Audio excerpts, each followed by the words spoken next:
Voilà, mes amis, on reprend notre cours de Tanya. On est dans le chapitre 17. Comme d'habitude, je lis et j'explique. Ou Yuvan, on peut comprendre Kikarov elecha adavar meod bepicha ou bilvavecha la soto.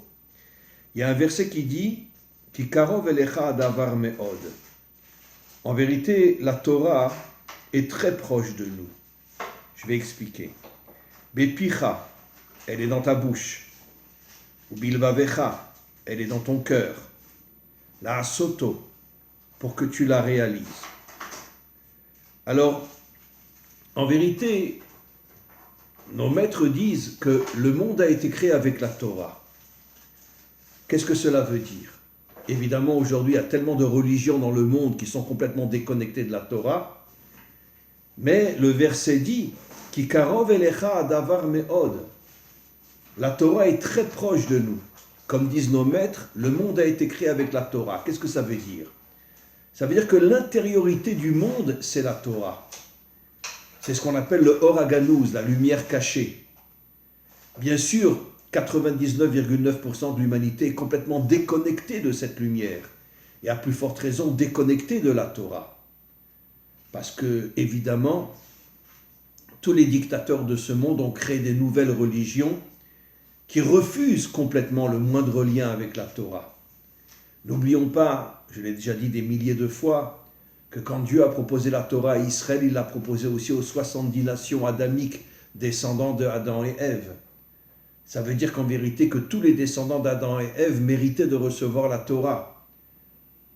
Bien sûr, les dictateurs ont tout fait pour empêcher leur peuple adamique de recevoir la Torah, mais comme on le sait, au moment de la délivrance finale, le Mashiach nettoiera le monde de tous les dirigeants qui sont en vérité de véritables dictateurs jusqu'à aujourd'hui, et les peuples retrouveront leur identité, retrouveront leur liberté, et tous s'attacheront à Dieu, et chacun aura sa partie de la Torah. Et donc, je veux aussi insister sur le fait, la asoto. Comme je l'ai souvent expliqué, l'homme a été créé pour être dans l'action. Ce n'est pas uniquement dans ta bouche, dans ton cœur. La asoto, la asot veut dire l'action. L'homme authentique comme David est l'homme d'action. Alors qu'est-ce que ça veut dire dans ta bouche et dans ton cœur? Ta bouche c'est l'extériorité. Tu étudies la Torah. Mais la Torah doit rentrer aussi dans ton cœur. Ça veut dire dans ton intériorité.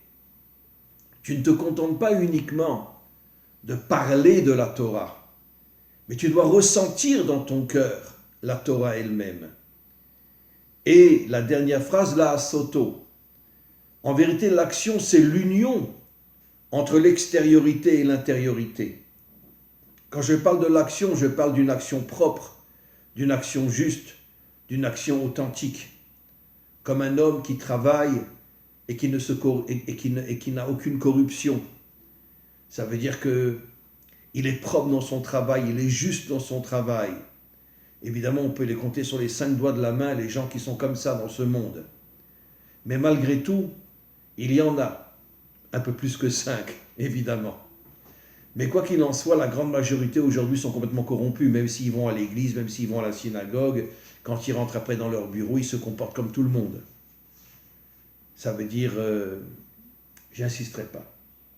Mais quoi qu'il en soit, l'action positive, c'est l'union entre l'extériorité et l'intériorité. Pourquoi? Parce que dans mon bureau, je vis dans l'extériorité. Mais je me connecte à mon intériorité. Ça veut dire que je renforce mon âme, qui est dans mon cœur, comme on l'a vu dans les cours précédents. Je renforce mon âme pour qu'elle m'envoie des énergies positives, pour que je ne puisse pas tomber dans le mal. On continue. Delichaora ou belvavecha neged achush shelanu she'en karov meod adavar le'afer libo mitavot olam hazeh le'avat Hashem. Maintenant, le Baal HaTanya dit quelque chose d'extraordinaire. Comme on le sait, le cœur, au niveau de la grande majorité des hommes, tombe dans le plaisir, la débauche, la corruption, l'idolâtrie, parce que 99,9% des hommes vivent dans l'extériorité de ce monde et ne voient en vérité que l'extériorité de ce monde n'a aucune connexion avec l'intériorité. Et qu'est-ce que ça veut dire? que le Baal HaTanya explique que tu dois te déconnecter, Meta'avot Olam Hazeh, de toutes les séductions, de tous les plaisirs, de toutes les corruptions qu'il y a dans ce monde, les Ha'ava Hashem, sortir de toute la débauche qu'il y a dans ce monde pour aimer Dieu.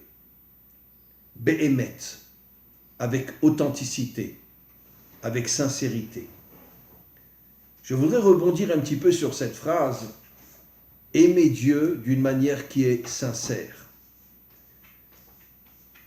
Je vais poser une question qui n'est pas agréable, mais d'un autre côté, notre peuple, et nous ne sommes pas le seul, on souffre depuis des millénaires, ne parlons pas du dernier exil qui dure depuis 2000 ans, tout ce qu'on a traversé, Auschwitz, Treblinka, les pogroms, l'Inquisition, les croisades, ou comme je l'ai expliqué, les croisés rentraient dans les communautés juives, prenaient hommes, femmes, enfants, nourrissons, les mettaient dans les synagogues et brûlaient les synagogues. Des centaines de milliers d'hommes et de femmes et d'enfants ont été brûlés vifs. Qu'est-ce qu'on n'a pas traversé dans ce monde? Alors, comment on peut comprendre aimer Dieu d'une manière sincère? Ne parlons pas des Africains qui ont pratiquement la même histoire que nous.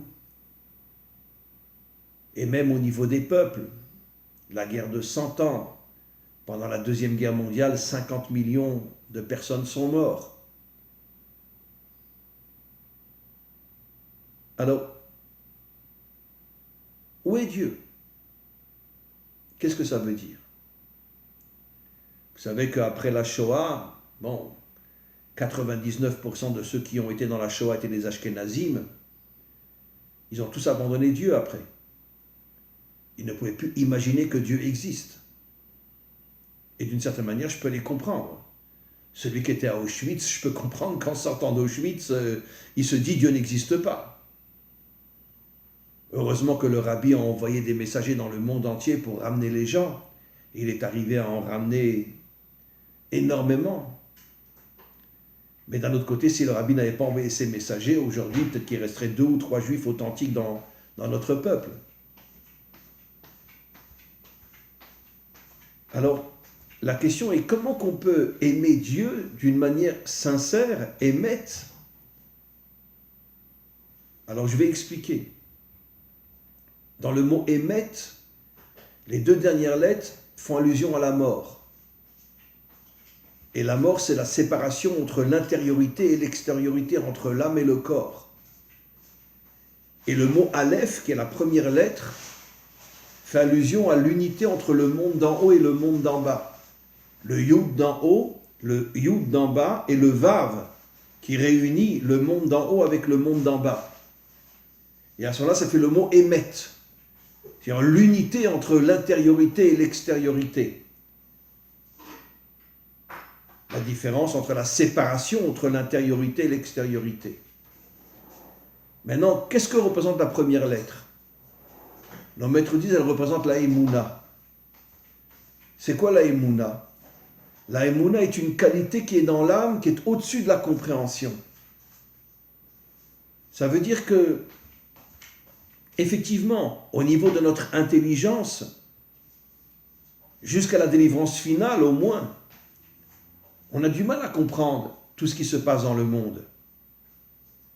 Surtout tous les dirigeants qui veulent nous transformer en moutons, en esclaves, et qui font tout pour nous écraser, en Israël comme partout ailleurs. Parce que tous les dirigeants font partie de ce qu'on appelle le nouvel ordre mondial. Il n'y a aucune différence entre la droite et la gauche. C'est uniquement des vitrines.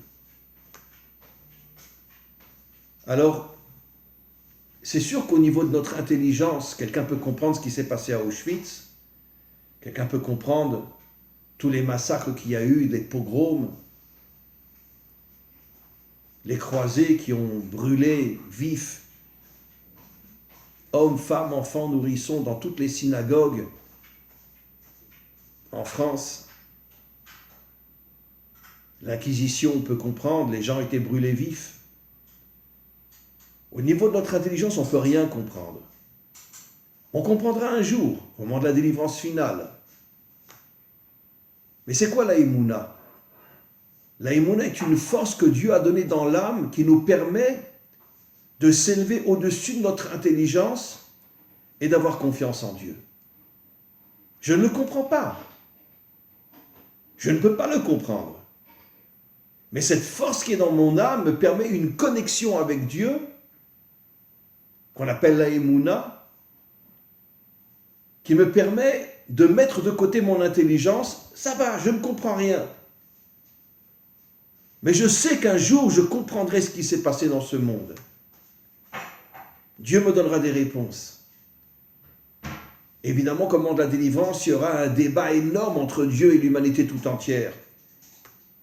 Il nous expliquera ce qui s'est passé dans ce monde.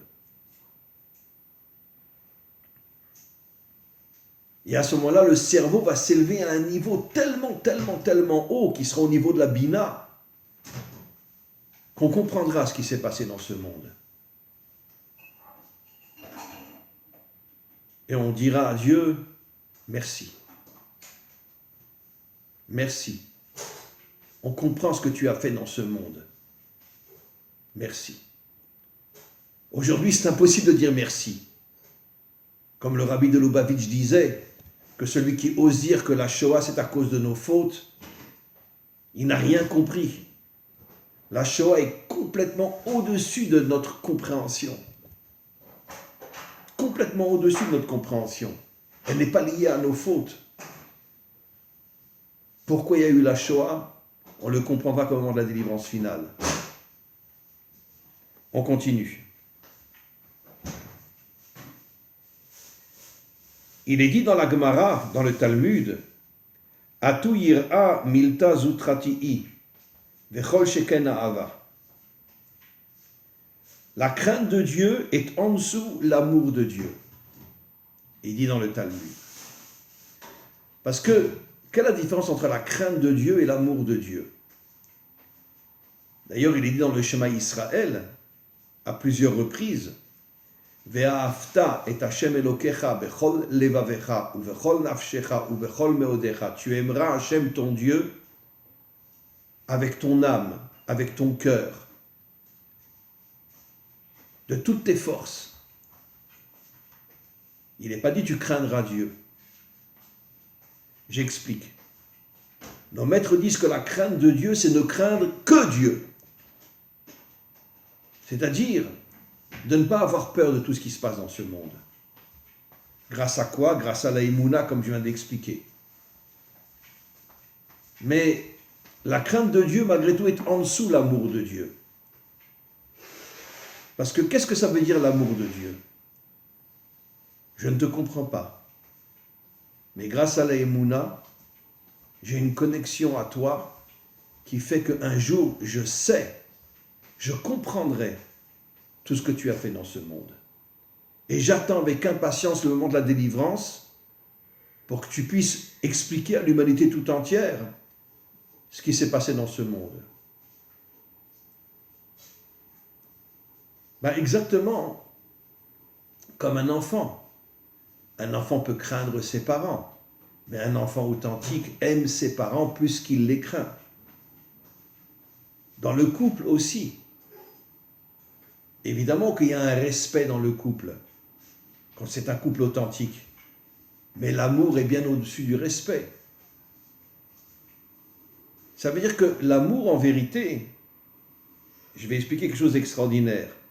Ahava, l'amour, a pour valeur numérique 13, qui est la valeur numérique du mot l'unité en hébreu. C'est quoi l'unité? Comme je l'ai souvent expliqué. On n'est pas pareil, je ne te comprends pas, mais malgré tout je t'aime. Je t'aime parce que je sais que tu es un homme bien, même si on n'a pas les mêmes idées. Le mot Ahava fait allusion à l'unité et non à l'uniformité. Nous ne sommes pas pareils, on a des pensées différentes, mais on s'aime au-dessus de la crainte. Parce que ce que je vois, c'est ce que tu es. Et comme tu es quelqu'un de bien, même si on ne partage pas les mêmes idées, malgré tout, je vais t'aimer, plus encore que je te respecte. On continue. Vegam Amrou Razal, nos maîtres disent dans le Talmud, Des tzadikim davka libam birshutam, le juste authentique, il maîtrise son cœur, il ne laisse pas son cœur partir dans toute la débauche, dans toute l'idolâtrie, dans toute la corruption de ce monde. Comment le juste arrive à maîtriser son cœur? Parce que le juste authentique est connecté à son âme. Et comme on l'a vu déjà il y a très longtemps, tout le travail de l'homme, c'est de connecter son âme animale à son âme divine, afin que l'âme divine purifie l'âme animale. L'âme animale, c'est l'action, l'âme divine, c'est la spiritualité. Et quand on arrive à connecter ces deux âmes, à ce moment-là, l'âme animale nous transforme en homme d'action authentique, propre, juste, grâce à toutes les énergies positives que l'on reçoit de son âme. Et donc le juste est quelqu'un qui est connecté à son intériorité, donc connecté à son âme. Et c'est pour ça que cette âme, une fois qu'il est connecté à son âme, elle lui envoie des énergies extraordinaires qui lui permettent justement de surmonter toutes les fautes qu'il y a dans ce monde. On continue. Et là, de la soto, regardez, dans le verset, il y avait marqué l'action. Regardez ce que maintenant le Baal HaTanya va dire. Rotzel Omar, c'est-à-dire Ahava Amevia l'idée Asiya. En vérité, l'amour de Dieu t'amène à l'action. Quelle action?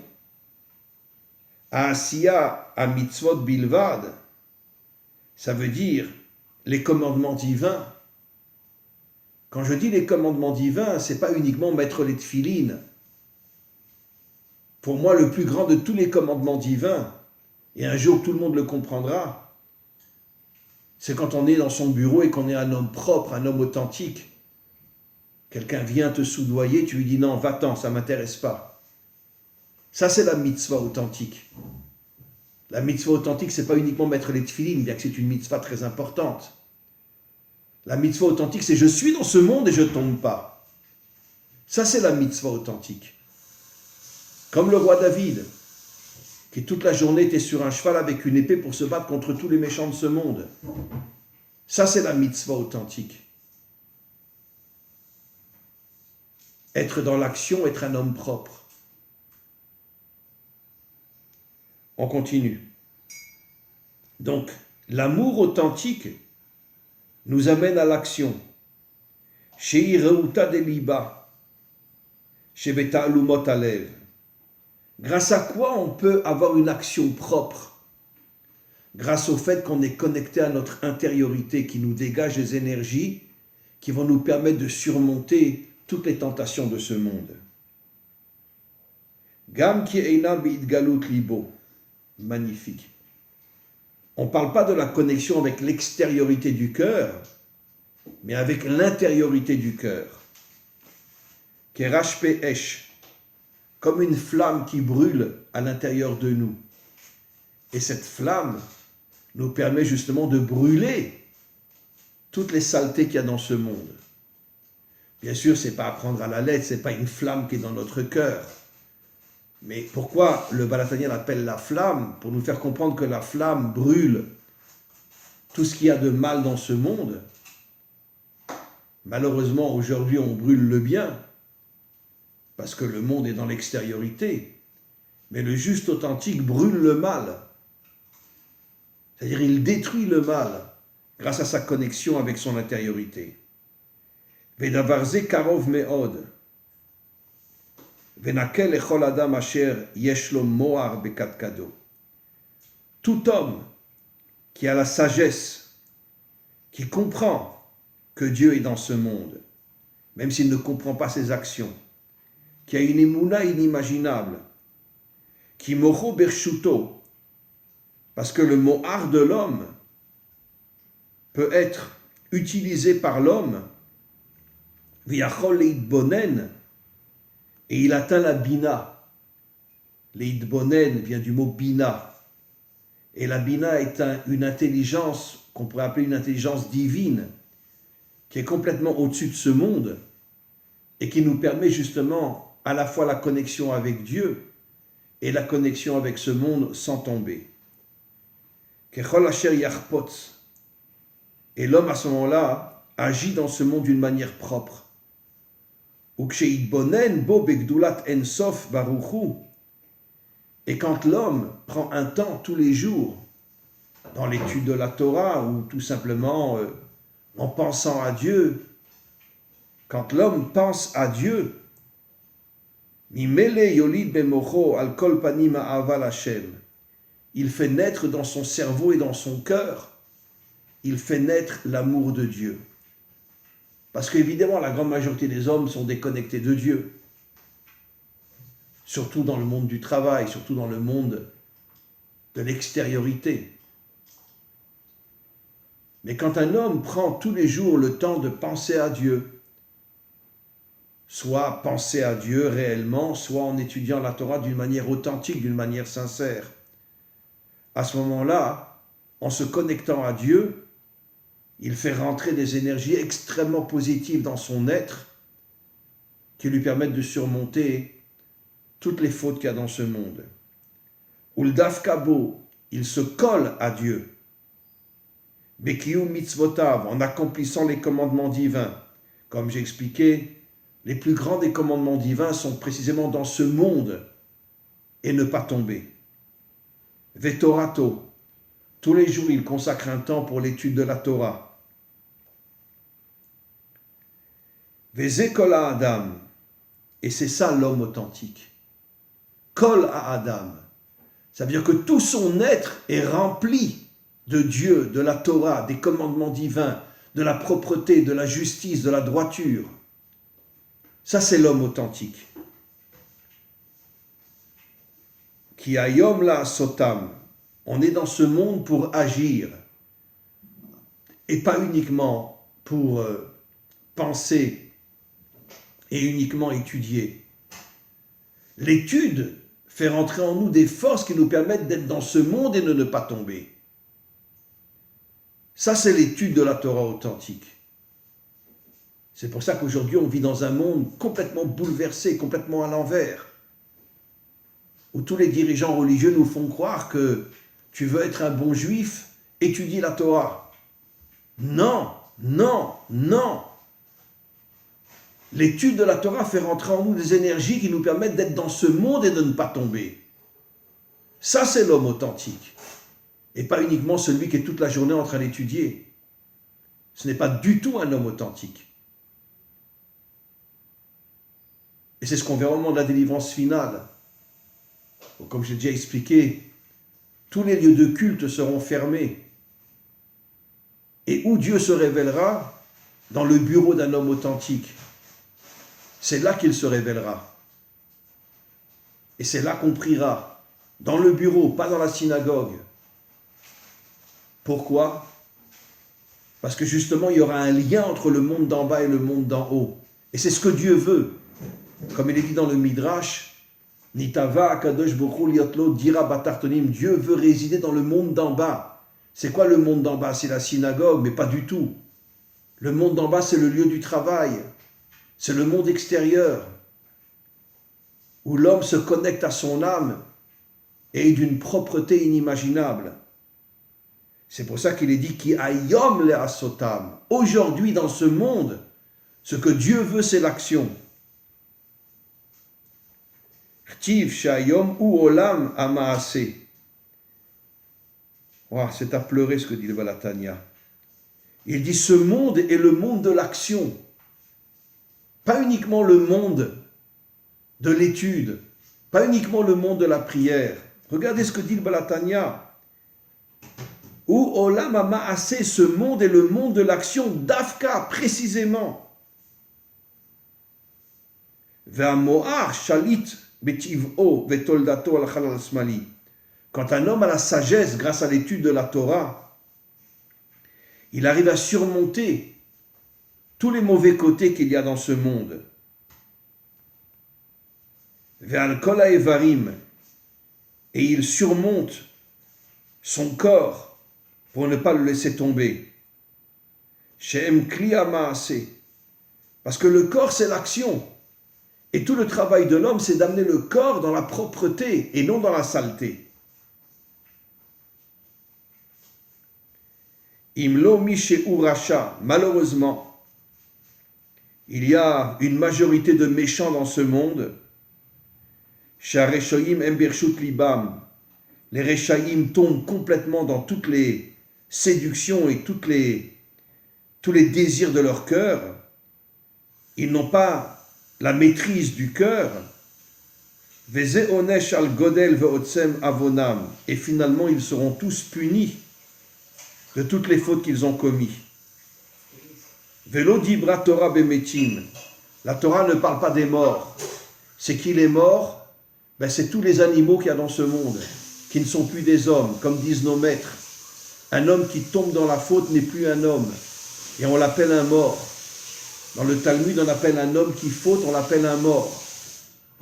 Et donc, bien évidemment, la Torah ne s'adresse pas aux morts, à la condition que s'il fait teshuva, s'il prend conscience de toutes les erreurs qu'il a fait dans sa vie, et qu'il revient vers la Torah, qu'il revient vers Dieu, alors évidemment que, comme disent nos maîtres, un homme qui revient vers Dieu est plus grand encore que celui qui n'est jamais tombé. Parce qu'il transforme le mal en bien.